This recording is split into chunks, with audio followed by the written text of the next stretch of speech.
మనతో పాటు ఆర్ఎస్ ప్రవీణ్ ఉన్నారు. గ్రూప్ 2, గ్రూప్ 3 సంబంధించి మరిన్ని వివరాలు తెలుసుకుందాం. సార్, గ్రూప్ 2, గ్రూప్ 3కి పోస్టులు పెంచాలని 1:100 అని చెప్పి నిరుద్యోగులు పోరాటం చేస్తున్నారు. గవర్నమెంట్ పట్టించుకోవట్లేదు. ఎలా చూస్తున్నారు? చాలా న్యాయబద్ధమైందండి. గవర్నమెంట్ అంటే ఎట్లుందంటే అవకాశవాద ప్రభుత్వం ఉందండి. లేకపోతే వాళ్ళు ఆ ప్రతిపక్షంలో ఉన్నప్పుడు ఏమో సోమాజిగూడ ప్రెస్ క్లబ్లో రకరకాల స్టేట్మెంట్లు ఇచ్చిండ్రు. అసెంబ్లీలో బండ్లు బట్టి విక్రమార్క ఓపెన్గా మరి ఆయన కూడా ఆనాడు ప్రభుత్వంలో ఉన్న కేసీఆర్ గారిని రిక్వెస్ట్ చేయడం జరిగింది.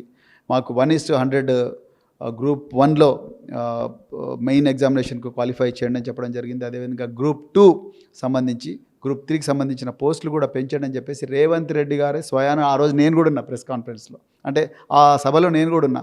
అందరి ముందరనే చెప్పిండు గ్రూప్ 2, గ్రూప్ 3 సంఖ్య కూడా పెంచాల్సిన అవసరం ఉందని చెప్పిండు, ఆ పోస్టుల సంఖ్య. కానీ అదే రేవంత్ రెడ్డి గారు మరి నిమ్మకు నీరెత్తినట్టుగా ఉంటున్నాడు. అంటే తెలంగాణలో ఈరోజు అధికారంలో ఉన్న కాంగ్రెస్ పార్టీ ఘోరంగా మోసం చేసింది తెలంగాణ ప్రజలను. ఆ మోసాల పరంపరలో భాగమే ఈ గ్రూప్ 2, గ్రూప్ 3 పోస్టులు పెంచకపోవడం అని నేను అనుకుంటున్నాను. మాకు అసలు ఆర్థిక వనరులు కూడా లేవని నిరుద్యోగులు చెప్తున్నారు. ప్రభుత్వం పక్కనేమో బీఆర్ఎస్ రెచ్చగొడుతుంది నిరుద్యోగులను చేసి, గత ప్రభుత్వంలో వాళ్ళే అన్యాయం చేసి ఇప్పుడు వాళ్ళే రాజకీయంగా వాడుకుంటున్నారని చెప్పేసి ఆ కాంగ్రెస్ వాళ్ళు ఆరోపిస్తున్నారు. తప్పండి. నిరుద్యోగులను రెచ్చగొట్టే సంస్కృతి బీఆర్ఎస్కు లేదు. నిజంగా నిరుద్యోగులను రెచ్చగొట్టే వాళ్ళమైతే అలా తెలంగాణ భవన్లంతా నిరుద్యోగులు వచ్చేటోళ్ళు.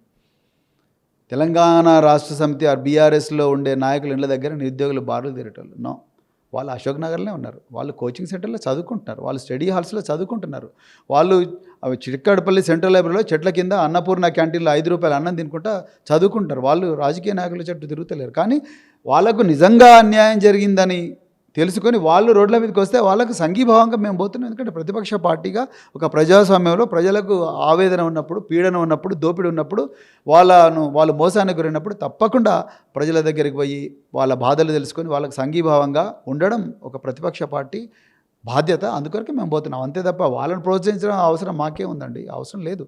కానీ వాళ్ళు బాధల్లో ఉన్నప్పుడు వాళ్ళకి సంఘీభావం తెలపాలి. మరి ఎవరెవరు తెలపాలి? రాజకీయ పార్టీ అంటే ఎందుకోసం ఉంటుంది? ప్రజల గొంతుకగానే ఉండాలి కదా.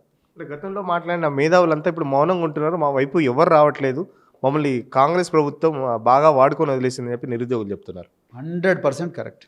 ప్రశ్నించే గొంతుకలందరినీ కూడా కాంగ్రెస్ ప్రభుత్వం మొత్తం కూడా వాళ్ళ నోళ్ళు కట్టేసింది.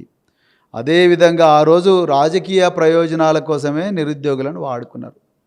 ఉన్నవి లేనివన్నీ కల్పించెప్పించి వాళ్ళ బస్సు యాత్రలు పెట్టి, బస్సులకు డబ్బులు ఇచ్చి, వాళ్ళకు రకరకాల సదుపాయాలు కల్పించి ఊర్లలంతా తిప్పుకొని వీళ్ళకు ఓటేయండి, వాళ్ళకు ఓటేయండి, కేసీఆర్ సర్కార్ మీద విపరీతమైన దుష్ప్రచారం చేసి నిరుద్యోగులను మొత్తం కూడా వాడుకొని ఇలా అధికారం రాగానే కనీసం వాళ్ళకి అపాయింట్మెంట్ ఇస్తారు. ఇవాళ చూడండి, ఆ మహేష్ కుమార్ గౌడ్ ఆయన వాళ్ళ నిరుద్యోగులతో మాట్లాడే విధానం చూడండి ఎట్లా. కారులో పోతుంటే అట్లనేనా దిగి వాళ్ళ రిప్రజెంటేషన్ తీసుకోవచ్చు కదా. గ్రూప్ 2 పోస్టులు పెంచామని వాళ్ళు అడుగుతున్నారు, కారులో నుంచి దిగొచ్చు కదా. అయ్యో, అప్పుడే అంత సుఖానికి మరిగినరా మీరు? మొన్నటి వరకు రోడ్ల మీదకి వచ్చి మరి కేసీఆర్ గారి మీద రాళ్ళేసారు కదా. మరి అలా దిగి వాళ్ళ రిప్రజెంటేషన్ తీసుకుంటే తప్పే ఉన్నది? అప్పుడే కొమ్ములు వచ్చినాయా? అంటే ఇదంతా ఈ మూడుతుంది ఎన్నడో రోజు తప్పకుండా నిరుద్యోగుల ఆగ్రహానికి గురవుతారు.